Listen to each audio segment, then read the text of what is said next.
Amen. On continue cette thématique sur les habitudes, comme je l'avais dit, hein, qui nous prendrait sur janvier et février, sur les habitudes voilà, pour cette année, pour réussir son année.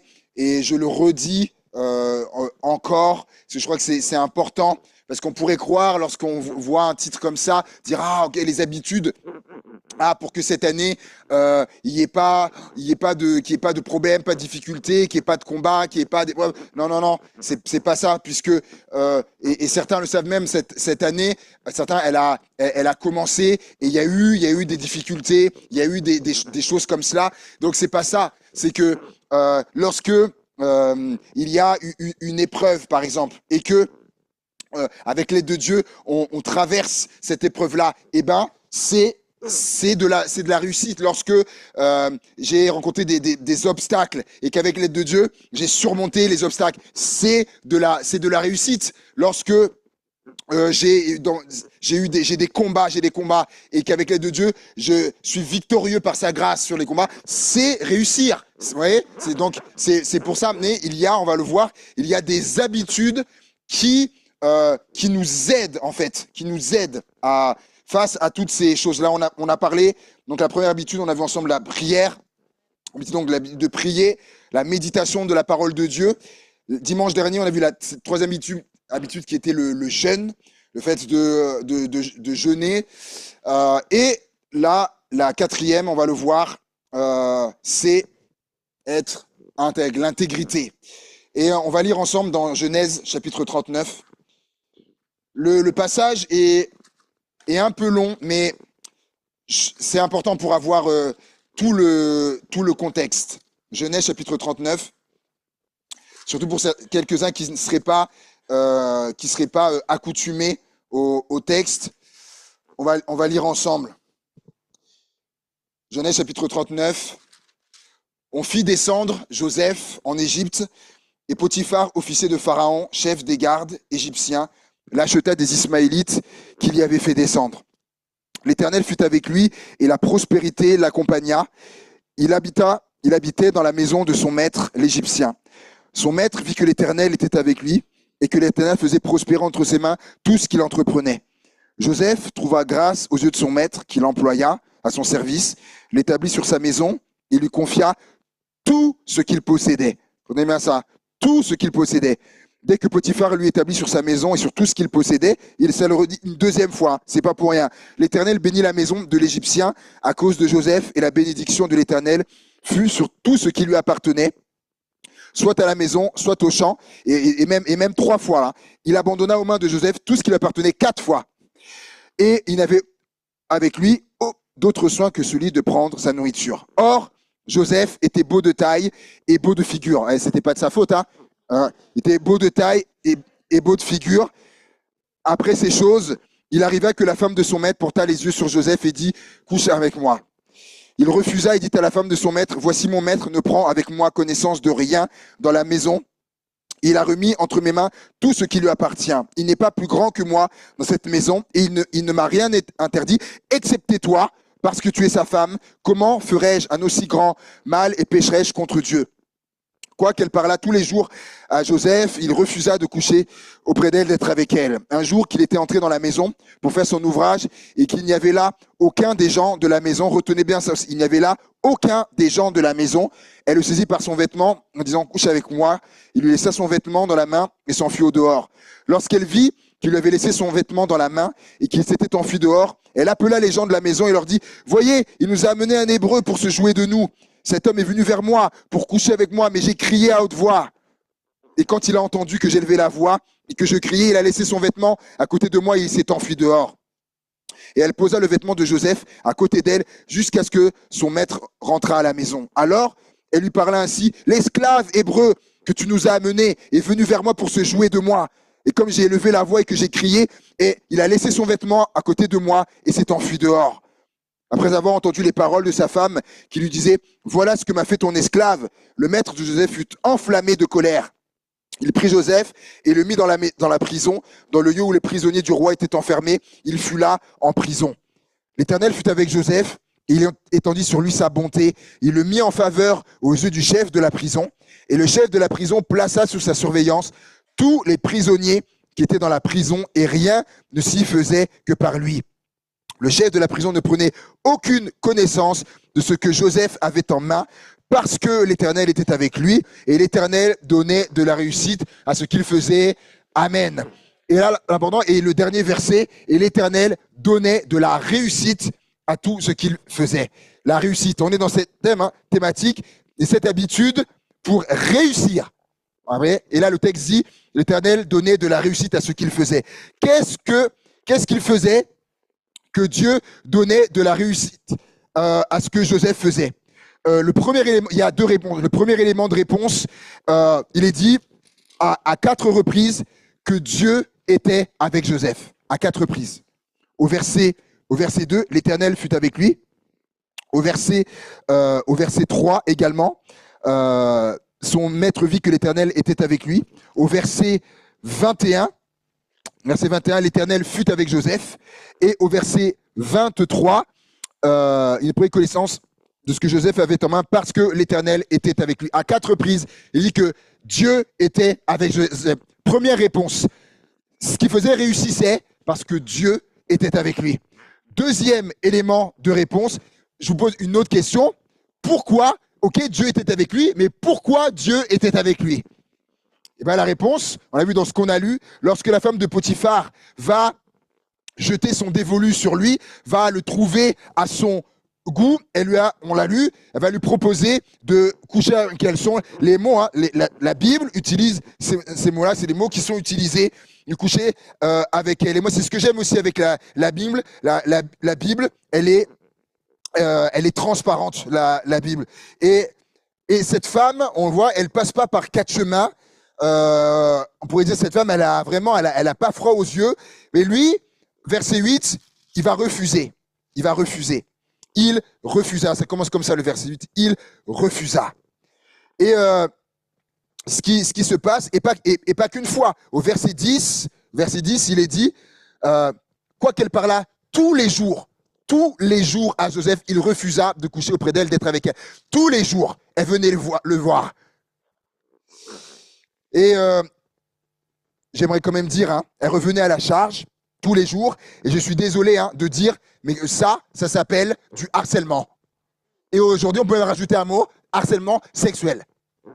Et aujourd'hui, c'est puni par la loi, aujourd'hui. Et à chaque fois qu'elle vient le trouver, à chaque fois, il refuse, à chaque fois, il dit non, il refuse. Et ça porte un nom, ça s'appelle l'intégrité. L'intégrité. Et notamment parce qu'elle était mariée. Et j'ai été voir la définition donc de l'intégrité. Et donc l'intégrité, c'est l'état d'une chose qui demeure intacte, entière, où l'honnêteté, la probité absolue. En fait, c'est défini comme qualité de quelqu'un qui observe parfaitement les règles morales, qui respecte scrupuleusement ses devoirs, les règles et les règlements. Au verset 9, il dira à la femme de son mari, Potiphar, il n'est pas plus grand que moi dans cette maison, et il ne m'a rien interdit, excepté toi, parce que tu es sa femme. Vous voyez ce respect des règles morales, également de respecter scrupuleusement ses devoirs. C'est ce que Joseph dit, il m'a rien interdit, sauf toi. Et Joseph respecte scrupuleusement ça. Et d'ailleurs, j'aimerais vous dire que Joseph, il n'était pas obligé de lui dire ça. Mon maître, etc., il m'a rien interdit. Il n'était pas obligé de lui dire ça. D'autres l'auraient pas fait. Mais son intégrité fait qu'il ne peut pas faire autrement que d'être honnête. C'est parti de ça, l'intégrité. Et l'intégrité également, intègre est un terme employé, j'ai regardé, pour qualifier quelqu'un d'entier, honnête, qui est incorruptible et qui est sans faille. L'engagement d'une personne envers l'honnêteté, sa volonté de faire ce qui est juste. Donc ça, c'est dans les définitions dictionnaires, etc. Par exemple, une personne qui s'abstient de tricher, de mentir ou de voler serait considérée comme une personne qui agit avec une grande intégrité. Et donc, dans le cas de Joseph, c'était le fait de refuser de coucher avec la femme d'un autre. Et Joseph dira, comment ferais-je un aussi grand mal? Parce que oui, il avait réalisé le mal que ça aurait pu faire. En fait, il faut comprendre ça. Ça aurait fait du mal à tout le monde. Ça aurait fait du mal à Potiphar, c'était sa femme. Ça aurait fait elle, alors que elle le réalisait, elle n'en avait pas confiance. Ça aurait fait du mal aussi à elle, à la femme de Potiphar. Et bien sûr, ça lui aurait fait du mal aussi à lui, Joseph. Comme il dit, notamment sa relation avec Dieu aurait été du coup affectée de ça.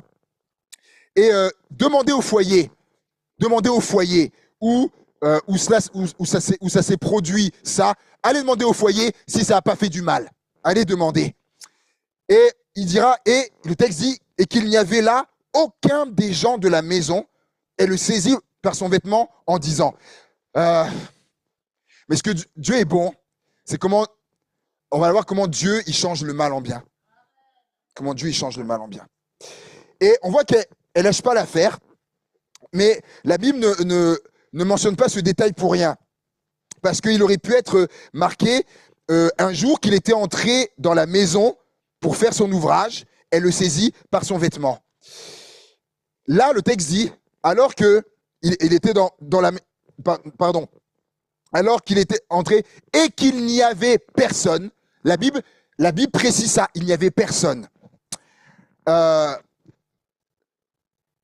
qui se passe, c'est que si Joseph aurait accepté sa demande, le raisonnement aurait pu être, mais attends, il n'y a personne dans la maison, il n'y a que nous, son mari n'est pas là, les autres serviteurs ne sont pas là non plus, on est tout seul. Si ça se passe, ben, qui va le savoir? Qui va le savoir? Et vous savez, il y a dans le film, je ne sais pas si ça a vu le film Le Roi Lion, il y a à un moment donné, l'oncle du petit Simba, donc Scar, à un moment donné, il va lui dire, à un moment donné, il va lui dire, le père est interdit d'aller le territoire des éléphants, je ne sais plus quoi, là, et l'oncle va lui dire, vers la cité, il va dire, mais si t'es courageux, tu peux aller là. Et il va lui dire à un moment donné, il va lui dire, c'est notre petit secret. Ceux qui ont vu le film, il dit à Simba, c'est notre petit secret.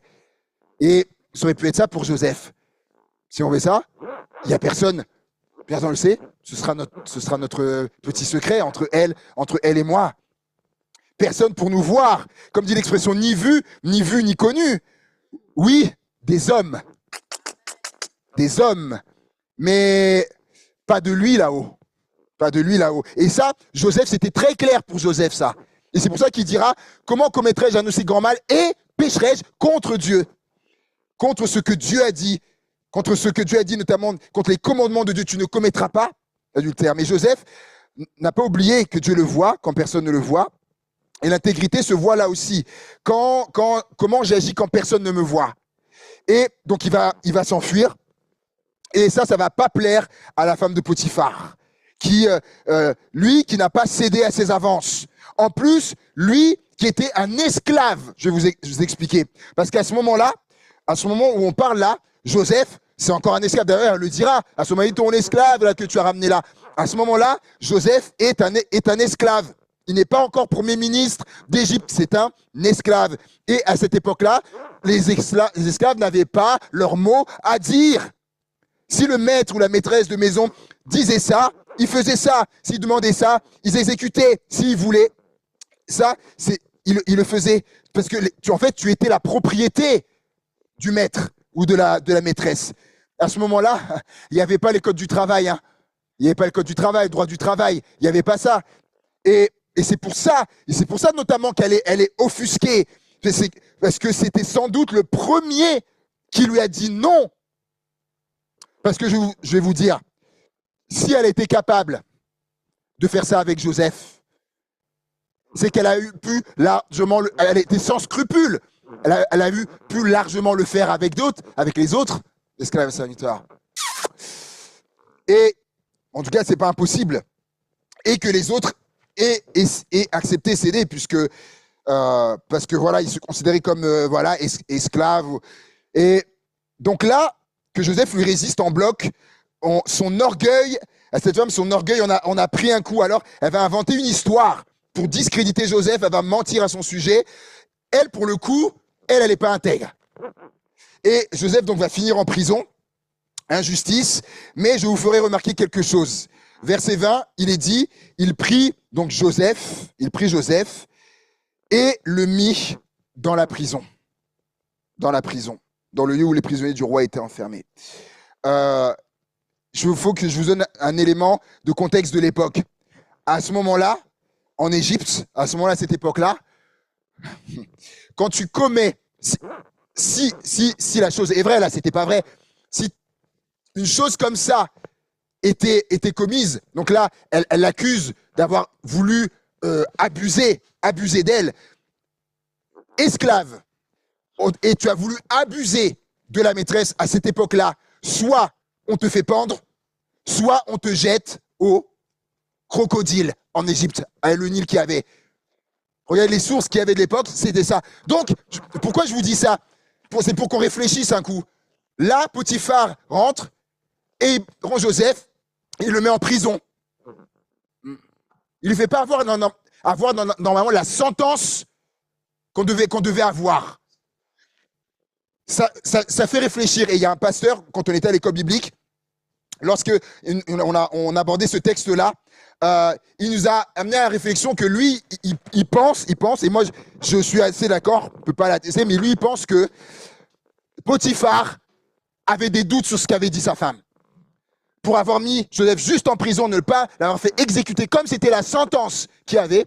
Et pourquoi je dis ça, faut aller plus loin que ça. Revenez au début, lorsqu'il est dit que lorsque Joseph va arriver, Dieu est avec lui, il y a la prospérité, les choses agrandissent, ce qui prend en main, ce que Potiphar lui a confié, ça se développe, ça grandit, ça se multiplie, etc. Et quand il va voir ça, il veut dire, le texte dit, il va tout lui confier. Tout ce qui lui appartient, il va tout lui confier. Et c'est dit 4 fois. Tu ne fais pas ça. Aujourd'hui, non, mais tout ce qui t'appartient, demain, là, tu vas confier tout ce qui t'appartient à quelqu'un comme ça. Non.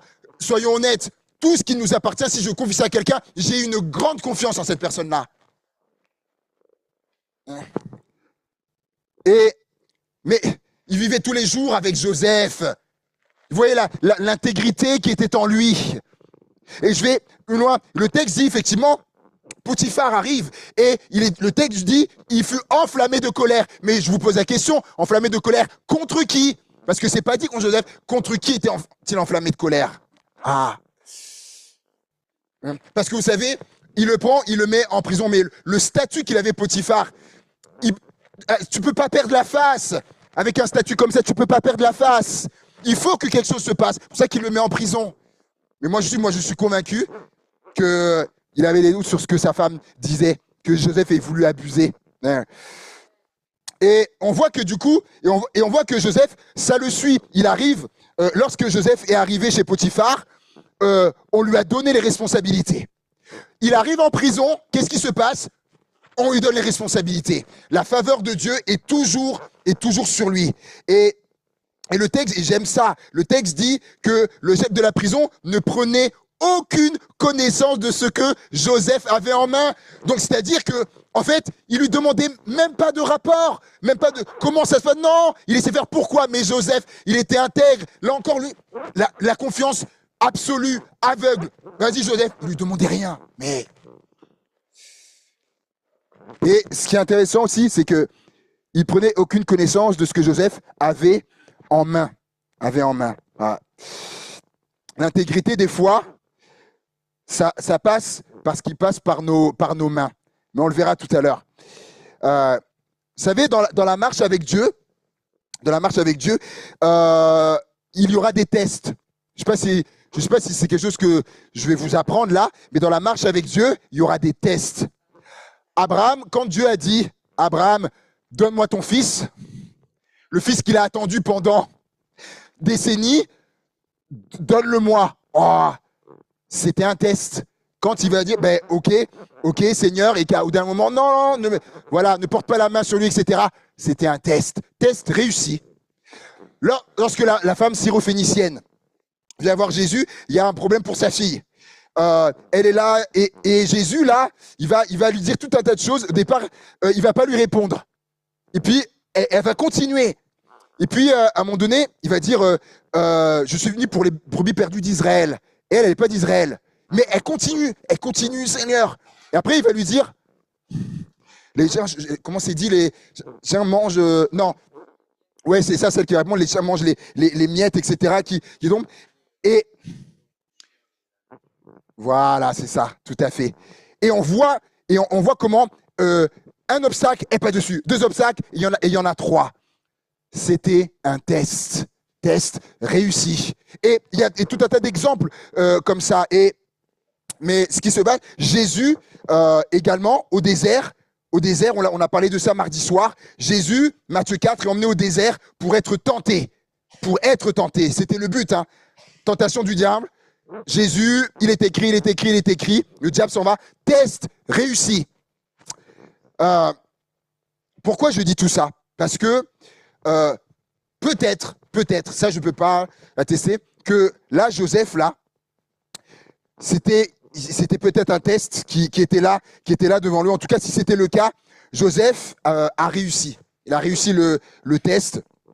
Et ça, quand je préparais le message, il y a une anecdote qui m'est revenue.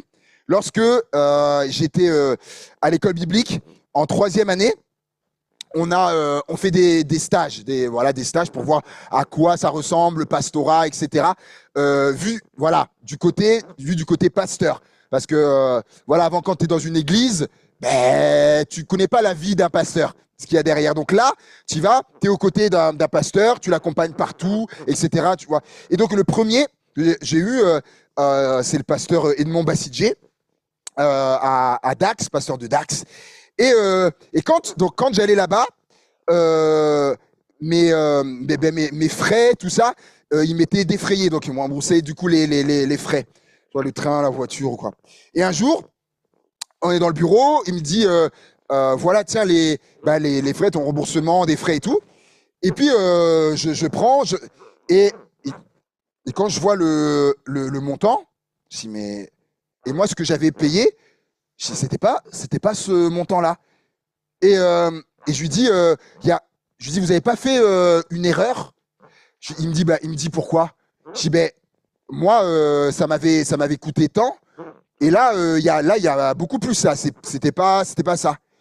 Et là il me regarde, il regarde un temps de silence, il me dit ok, c'est bon. Je dis comment ça c'est bon? Je dis il dit je voulais voir ce que tu aurais dit. Oh là là là là. Ah là là. Ouais. Et il voulait voir dans ce domaine-là, en fait, comment j'étais. Oh. Et je me suis dit, ah ouais, il peut se passer des choses comme ça. Et du coup, ce qu'il a dit, du coup, il me dit, il dit, du coup, ça me va, je sais plus quel terme il a utilisé. Et il dit, du coup, le reste, le complément, tout ce qu'il dit, du coup, c'est bon, garde, du coup, c'est pour toi, garde tout pour toi, le reste. Ah, j'étais heureux, hein. Du coup, j'étais heureux. J'étais heureux. Et regardez ce que dit le psaume 119. Regardez, j'étais vraiment heureux. Psaume 119, verset 1er. Heureux ceux qui sont intègres dans leur voie, qui marchent selon la loi de l'Éternel. Et il y a une autre version qui dit heureux ceux dont les voies sont irréprochables, pas parfaites, hein, pas parfaites, irréprochables, c'est pas pareil, qui marchent selon la loi de l'Éternel. Pour vous donner un exemple, en fait, pour comprendre que irréprochable, c'est pas la perfection, c'est l'exemple de Daniel. Daniel, à un moment donné, il va avoir de la jalousie autour de lui, les satrapes, ils sont jaloux et ils vont chercher une cause pour le destituer, pour le faire tomber. Alors ils vont chercher, etc. Sauf que la Bible dit qu'ils ne trouvèrent rien. Ils ont rien trouvé parce que Daniel était irréprochable. Ils ont cherché des choses qu'il n'aurait pas fait. J'ai noté des mots un peu qui sont actuels. Est-ce qu'il n'y aurait pas eu ce qu'on appelle des dessous de table? Il n'aurait pas reçu des dessous de table, des pots de vin, comme on dit aujourd'hui, des pots de vin, malversation, de la corruption, de la dissimulation, blanchiment d'argent. Ils ont cherché des choses et il n'y avait rien. C'est ça, en fait. Et moi, c'est pas être parfait pour ça. Parce que Daniel était intègre. Et ça m'a rappelé, parce que vous savez, souvent l'intégrité, on le voit dans ces domaines-là, il y a sous ce rappel à l'argent qui revient parfois. Et mardi soir, quand donc on a abordé la tentation de Jésus dans les 40 jours de jeûne, donc la victoire dans le jeûne. Et je disais que des fois, il y a des tentations qui viennent lorsqu'il y a un besoin qui est là. Et j'ai donné cet exemple. Quand tu vas avoir, par exemple, dans un moment où tu as besoin d'argent, tu as besoin d'argent, tu es en galère, là, c'est très compliqué, etc. Et il arrive qu'un jour, tu marches dans la rue et puis, tiens, portefeuille. Tu as un portefeuille qui est là, tu le prends et tout, et tu regardes, rempli de billets. Mais oui, mais ça, voilà, ça vient me dire, oh, merci Seigneur. Moi, je suis pas tout à fait d'accord avec ça. D'accord. Voilà. Et alors, c'est là, on va dire, c'est un cadeau, amen. Moi, j'aime bien me mettre à la place, en fait, des gens.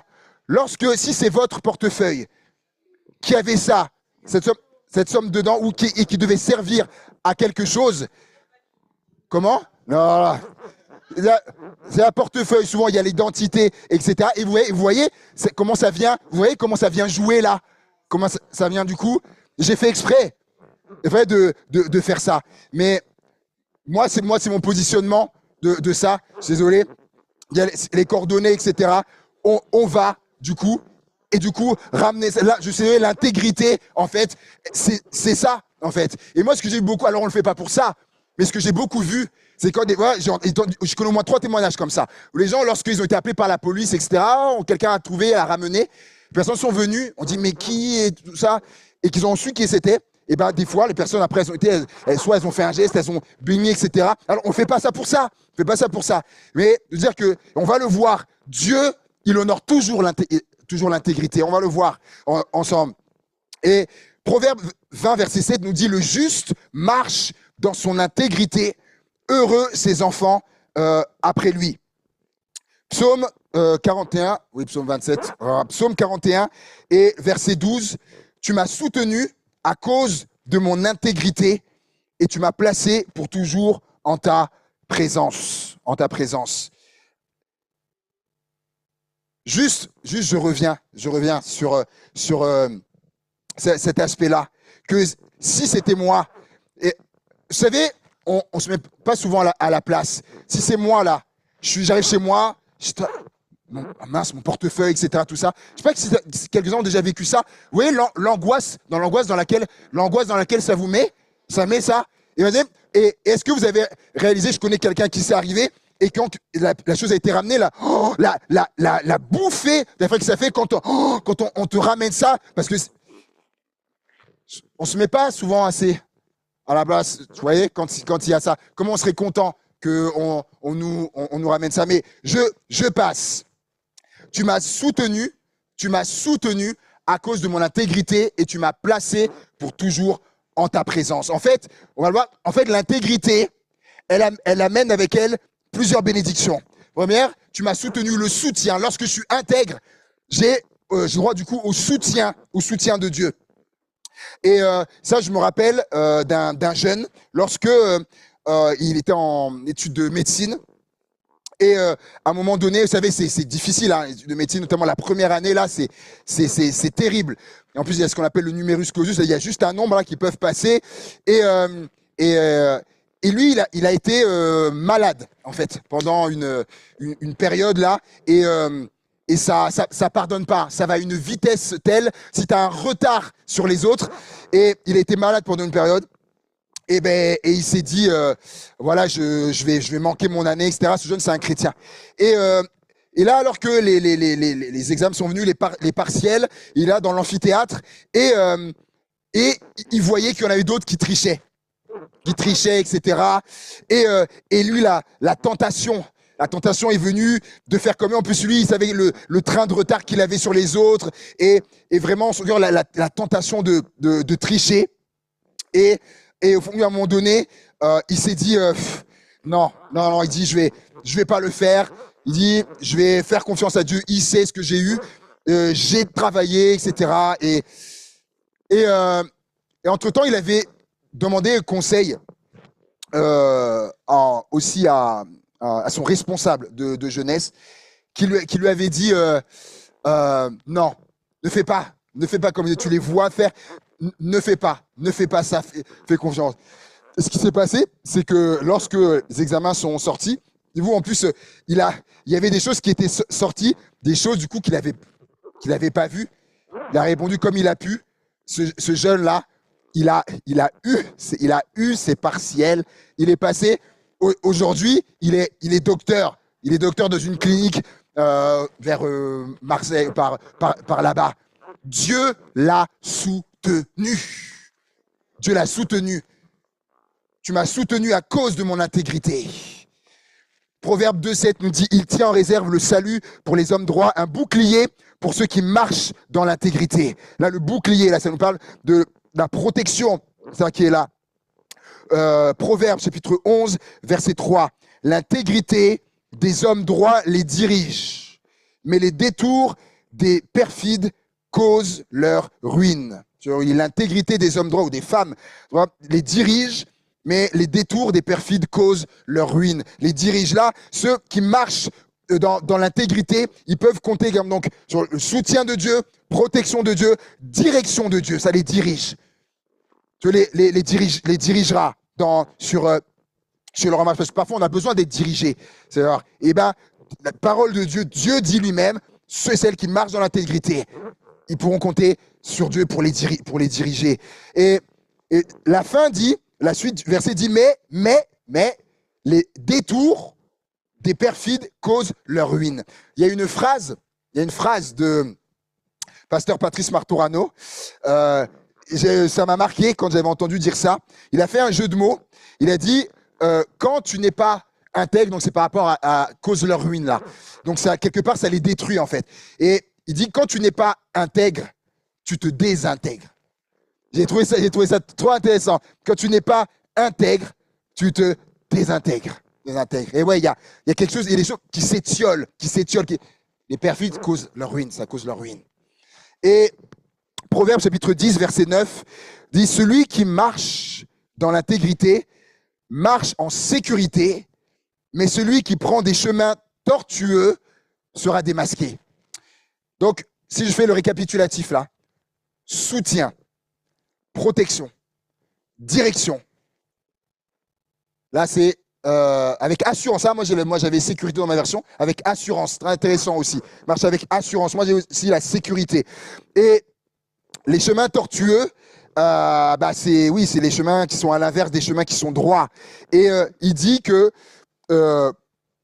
ceux qui sont dans les chemins tortueux seront démasqués. Et en fait, je pense que c'est intéressant quand même de s'y arrêter, dans le sens où, vous savez, faut dire les choses. À un moment donné ou à un autre, les chemins tortueux, en fait, et là, c'est même sera vite démasqué. Vous savez, un jour ou l'autre, la lumière, elle se fait. Je ne sais pas si vous êtes conscient de ça. Un jour ou l'autre, la lumière, elle se fait. Ça peut prendre du temps, hein, mais la lumière se fait. Vous savez, il y a je sais pas comment appeler ça, cette histoire où on dit que la vérité et le mensonge sont dans un hall d'immeuble, d'un immeuble. Vous voyez, il y a le mensonge qui prend l'ascenseur et la vérité qui prend les escaliers. Ouais. Il y a le mensonge, il arrive en premier là-haut. Il arrive le premier, mais et puis la vérité, voilà, c'est un peu plus fastidieux les escaliers. Mais la fin de l'histoire, ceux qui connaissent disent, oui, mais la vérité, elle finit toujours par arriver. Ça peut être très haut, hein, tous les escaliers qu'il y a, mais s'il continue, ça finira toujours par arriver. Et parler de ça, je vous en avais parlé l'année passée, témoignage de cette personne que je connais, puisque c'était mon voisin lors de mon premier stage pastoral à Nantes, mon voisin, et qui avait fraudé, avec le truc des impôts, tout ça, il avait fraudé. Et vous savez, quand ça marche une fois, tu te dis, je suis imprenable. Deux fois, 3 fois, je suis imprenable. 4 fois, 5 fois, et ça renforce le sentiment. Tout puisse. Du coup, personne ne m'aura. Jusqu'au jour où je me dis, voilà, c'était arrivé. et où il a dû la facture a été salée, très salée. Il a dû tout rembourser, plus les amendes qu'il y avait dessus. Mais la personne qui est intègre, elle ne craint rien. Je le redis, la personne qui est intègre, elle ne craint rien. C'est pour ça qu'il dit qu'elle marche avec assurance. Ben oui, c'est logique. C'est logique. Et je dirais également que j'ai noté ceci, on sera toujours gagnant à être intègre. À être intègre. Je vais quand même lire cette phrase de cet homme qui a dit « L'intégrité offre sécurité et stabilité. À l'inverse, le manque d'intégrité nous expose au discrédit et au déshonneur. » Je trouve ça intéressant. Et je disais, on sera toujours gagnant à être intègre parce que Dieu honore l'intégrité. On a vu tous les passages. Dieu, il honore l'intégrité. Et on arrive à la fin. Et il est dit donc de Joseph, et l'Éternel donnait de la réussite à ce qu'il faisait, à ce que Joseph faisait. Notre réussite, en fait, réussir, c'est relié, en fait, au fait d'être intègre. Voyez là-bas, l'Éternel donnait de la réussite à ce qu'il faisait. Parce qu'on a vu l'intégrité que Joseph avait. Et pour nous, en fait, c'est exactement pareil. Si on veut ça, en fait, il faut que l'intégrité soit là, parce que les deux sont reliés. C'est, comme on dit, c'est interconnecté, en fait, les deux. Tu veux réussir ton année, fais de l'intégrité une habitude. Je vais le redire. Tu veux réussir ton année, il faut que l'intégrité fasse partie de tes habitudes, de nos habitudes. Et ça commence par les petites choses. Ça commence par les petites choses.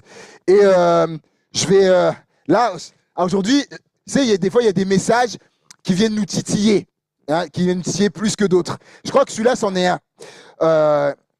L'intégrité elle commence par les petites choses. Vous avez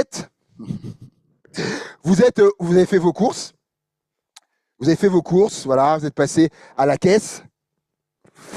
Là, j'expose. Vous êtes passé à la caisse et vous vous rendez compte, si vous vous rendez pas compte, là pour le coup, je dis si vous vous rendez pas compte, ça c'est autre chose, ça n'a rien à voir. Mais là, vous vous rendez compte, tiens, mais on m'a rendu 5 € de trop. Quand je répète, des fois, ça peut arriver, on s'en est même pas rendu compte, et ça c'est autre chose. Là, je me rends compte, tiens, on m'a donné 5 € de trop. Qu'est-ce que je fais? Ça veut dire cadeau? Certain, mais chacun, cadeau. Mais je pose la question, lorsque je remarque ça, vous regardez comment on est l'être humain. Par contre, quand je rentre dans ma voiture et que je vois qu'on m'a pas rendu 5 €, là, j'ai jamais entendu quelqu'un qui a dit oh bah ça comme ça, oh bah ça va les bénir, comme ça va les bénir. J'ai déjà entendu qu'ils disent oh non, et tout de suite, je connais personne, direct, oh là là, regardez, etc. Et moi, certains vont dire certains, mais avec tout l'argent qui se font, etc. Non, ça je veux mes 5 €. Mais quand on les a en trop, je vous dis là, c'est quelque chose que je lance comme ça, mais je dis en fait. L'intégrité, ça commence par les petites choses. Parce qu'en fait, si je n'arrive pas dans les petites choses, je ne pourrai pas l'être dans les grandes. Et la Bible dit c'est impossible. Si je n'y arrive pas dans les petites, je n'y arriverai pas dans les grandes. Et c'est le pasteur que j'ai écouté pas longtemps qui disait c'est un orateur qui disait si un jour, j'arrive en politique, s'il arrive en politique, il est en Afrique. S'il arrive en politique, il y a quelqu'un, il dit que je connais un jeune, tout de suite, je le prends avec moi, tout de suite avec moi, dans le poste où on est, voilà, de pouvoir qui lui serait attribué.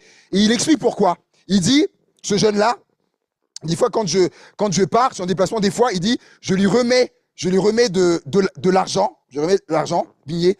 Lorsque je reviens, il dit, ça n'a pas bougé. C'est là même si c'était un sommier, il dit, je pourrais regarder, parce que là aussi, on voit que des fois, certains font des tests. Il dit, même que même les numéros le billet, je laisserais un billet, ce serait le même. Il n'aurait pas utilisé pour faire des choses et puis il aurait un autre billet, il remet. Non, non, non. Le billet, il dit, lui, n'aurait pas bougé. Il dit, quelqu'un comme ça, il dit, je le prends tout de suite avec moi. Parce qu'il a une grande intégrité. S'il n'arrive pas dans les choses petites, pour les choses grandes, ça sera compliqué. Quand tu auras des grandes sommes, etc., des choses. Et d'ailleurs, on nous le disait à l'école biblique. Il nous le disait avant de rentrer dans le pastorat. Il nous disait, il y a des choses qu'il faut que vous ayez réglées. Il ne faut pas entrer dans le pastorat avec certains problèmes. Il disait, il y a deux choses qui ressortaient notamment. C'est par rapport au sexe opposé, par rapport à ce qui est, enfin, et il disait par rapport à l'argent. Il dit parce que des fois, en tant que pasteur, des fois, il pourra vous arriver qu'il y a des sommes en vous. Et c'est vrai, j'ai déjà vécu, des fois, les frères, ah tiens, voilà, etc. Il y a des sommes d'argent qui viennent dans tes mains. Si l'intégrité, elle est pas là, comme a dit pasteur Matorano, tu vas te désintégrer.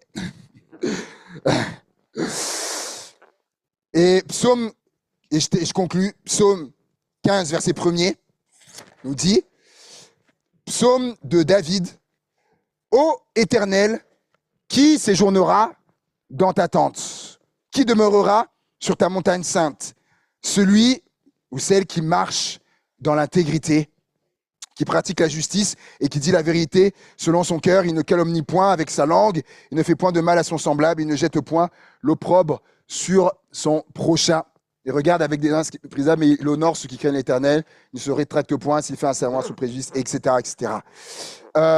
Il y a ça qui me vient aussi. Ça commence dans les petites choses. Normalement, quand on prend un transport en commun, normalement, faut avoir un titre, faut avoir un ticket normalement, faut avoir un truc. Des fois, ça va me dire, quoi, c'est le bus, ouais, je rentre dedans. Je vous le dis, ça commence par les petites choses. Si j'y arrive pas à ça, ce sera compliqué pour les plus grandes. Ce sera compliqué. Et ça m'a toujours interpellé. On voit souvent ça à Paris, dans le métro. Vous avez déjà vu le saut de mouton? Ça vous parle, ça? Le saut de mouton à Paris? On va, boum, boum, boum, on saute par-dessus. Ah bon? D'accord, moi je croyais qu'il fallait prendre un ticket, tu vas. Non, il y a doum, ça passe au-dessus.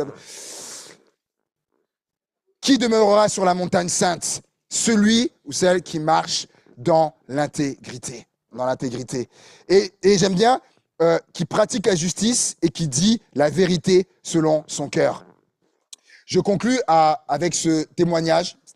Cette femme qui s'appelle Sandrine. Sandrine, elle travaille dans une société et Sandrine, le patron, elle est secrétaire. Et elles sont plusieurs secrétaires.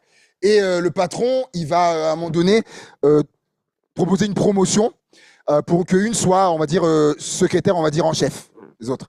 Et donc voilà, il les convoque à tour de rôle pour leur expliquer sur quoi elles seront jugées ou évaluées, etc., pour voir laquelle sera choisie. Et donc, il dit voilà, pendant telle période de temps, il faudra faire ci, il y aura ça, là. Et puis, à un moment donné, il dit, et quand si un jour, par exemple, voilà, quelqu'un appelle et que, forcément, vous allez me dire qui c'est. Et si, par exemple, je suis là et que je veux pas parler à cette personne-là ce jour-là, vous direz, le patron n'est pas là, vous le rappeler plus tard, etc. Il n'est pas là. Même si je suis là, vous direz, je suis pas là. Donc, les secrétaires, elles passent, il explique. Et puis vient cette Sandrine, elle est chrétienne. Et il lui expose tout ça, ok. Et puis il termine avec ça. Et lorsque il lui dit ça, Sandrine lui dit, j'entends ce que voilà, vos demandes et tout ça. Elle lui dit pour ce qui est avant, ce que vous avez dit, il n'y a pas de problème pour faire les choses, il n'y a pas de souci. Elle lui dit, par contre, pour la dernière chose là que vous avez mentionné, le fait de dire aux gens, par exemple, que vous n'êtes pas là alors que vous êtes là. Elle dit, par contre, elle lui dit, ça, je le ferai pas.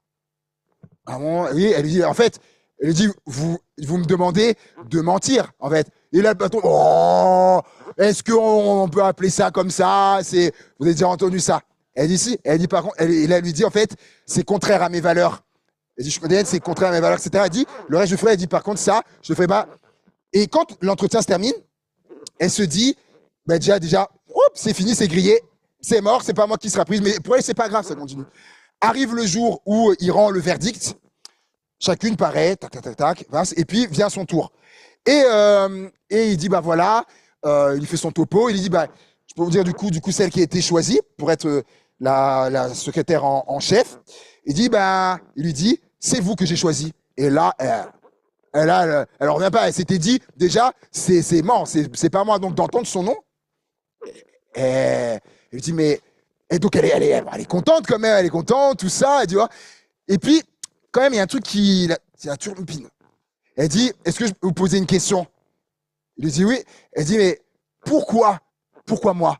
Il dit, pourquoi vous m'avez choisi moi? Il dit, vous vous rappelez, lorsque vous avez demandé ce que vous deviez faire, etc. Oui, oui. Vous vous rappelez quand je vous ai dit par rapport, il lui dit, au fait de mentir.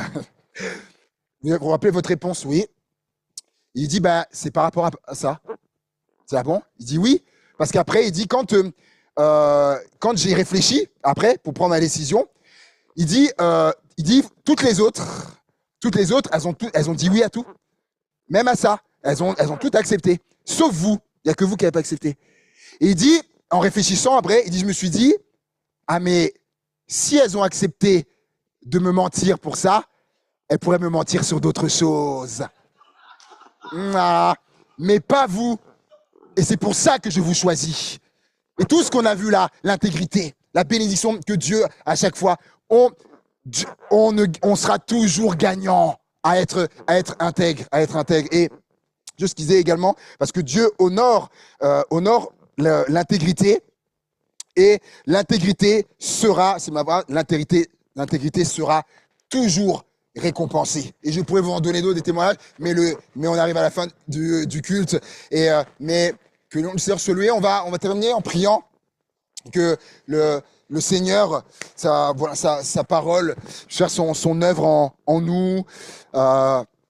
Seigneur, on est là devant toi. Seigneur, on est tous en chemin, Seigneur, avec toi. Et on veut se laisser, Seigneur, travailler par ta parole, Seigneur mon Dieu. Et tu nous as parlé aujourd'hui, Seigneur, de l'intégrité, fait d'être intègre. Et c'est quelque chose qui est pas du tout à la mode dans le monde dans lequel on est. Où on voit même ce qui est plébiscité, c'est même tout l'inverse. Et des fois, d'être confronté à ça, on ne sait pas comment se positionner, etc. Mais Seigneur, je crois qu'il nous faut revenir à la parole. Et qu'est-ce qu'il est dit dans la parole? Que dit ta parole, Seigneur? Éclaire-nous sur cette dimension de l'intégrité, Seigneur, afin qu'on soit comme toi tu le veux, Seigneur, comme toi tu le souhaites, Seigneur Jésus. Et qu'on ait ton attitude, ta mentalité aussi par rapport à l'intégrité, et également comme Joseph, où il est dit après que tu faisais réussir ce qu'il faisait, Seigneur. À toi soit toute la gloire, Père, pour les siècles des siècles, Seigneur mon Dieu, au nom de Jésus. Amen. Amen, amen, amen. Que le Seigneur vous bénisse encore. Merci pour votre présence. Merci à Lémi, à son épouse, à la famille qui nous ont entraînés dans la louange. On vous le dit, vous reviendrez. Déjà, vous le dites, voilà, vous reviendrez. En tout cas, on a passé un bon dimanche. Profitant pour se saluer, nous les uns les autres. Et à mardi au prochain rendez-vous. Ça.